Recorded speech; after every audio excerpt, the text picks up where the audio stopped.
দাড়িতে নাকি ৭০,০০০ ফেরেশতা থাকেন। অনেকে বলেন একেকটা দাড়িতে একেকজন ফেরেশতা বা একাধিক ফেরেশতা থাকেন। এরকম কথা আমাদের সমাজে বেশ প্রচলিত আছে। এ সম্পর্কে একটা হাদিসও অনলাইনে পাওয়া যায় যে একজন সাহাবী, তার নাকি ২টি দাড়ি ছিল।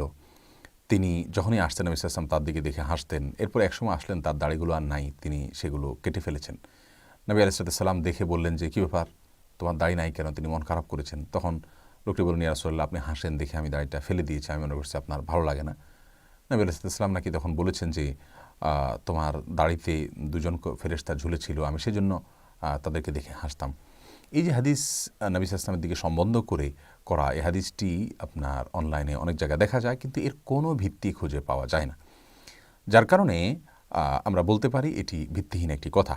বিধায় দাড়িতে ৭০,০০০ ফেরেশতা থাকে একেকটা দাড়িতে, অথবা একজন বা একাধিক ফেরেশতা থাকেন, এরকম কোনো কথা হাদিস দ্বারা প্রমাণ পাওয়া যায় না। নবী আলাইহিস সালাম দাড়ি লম্বা করতে বলেছেন, আফুল্লুহা আর খুল্লুহা, দাড়িকে ছেড়ে দিতে বলেছেন। অতএব দাড়ির ফজিলত বোঝানোর জন্য তার এই নির্দিষ্টই যথেষ্ট।